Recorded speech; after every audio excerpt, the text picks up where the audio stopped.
Seattle's Morning News with Dave Ross. I'm Carolyn Osorio.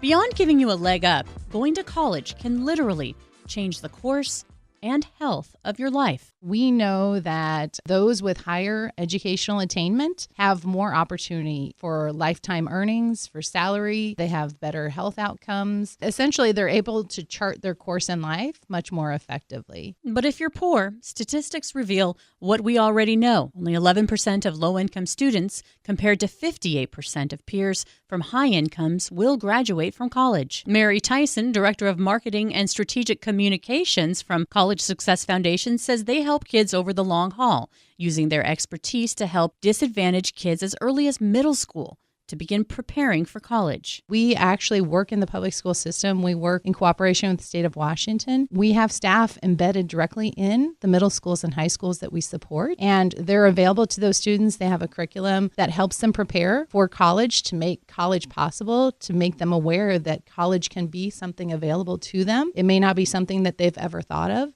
They may live in an environment or be in a community where college doesn't seem like a reality to them or a possibility. And so what we do is we go into those communities, we go into those schools, and we support them, and we get them ready for college. We have a system of supports that considers academic, emotional, social, and financial supports. College Success Foundation goes above and beyond awarding scholarships. They roll up their sleeves and sharpen their pencils to help students fill out financial aid forms, college applications, and even accompany kids on school tours. But it doesn't end there. The system of support continues throughout the college years, where Mary says young people are still vulnerable. If you're the first in your family to go to college, there's a whole concept of navigation. What does it take to be college ready? And it doesn't start in senior year of high school. It actually starts much earlier. Most successful is if students are thinking about it actually in elementary, middle school. Wow, that's the pressure, right? Yes. Well, and it's interesting because there's some opportunities available to students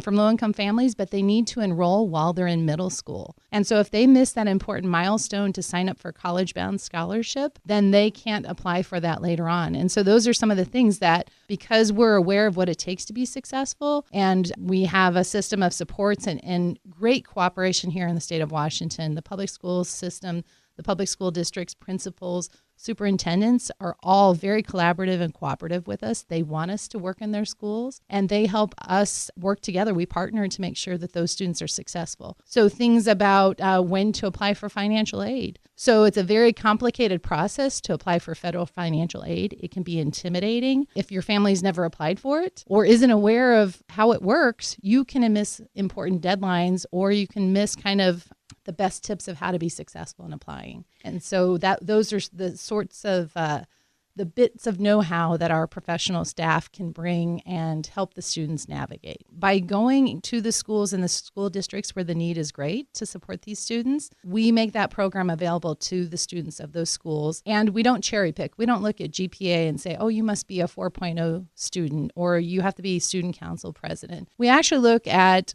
some of the non-cognitive skills and say, some students haven't had a chance to demonstrate their potential. So for some students from foster care, if they have housing instability or they move from school to school throughout the school year, I've talked to many of our college alumni from our program who grew up in foster care, and they talk about changing schools 6-7 times just in high school alone. And so they're starting over repeatedly in a new school. Sometimes they go from a school that they feel like they can keep up with the schoolwork, and then they have to change because their their family situation changes, and they pick up and go to a new school across the state. And so for them, it's very difficult to demonstrate your potential.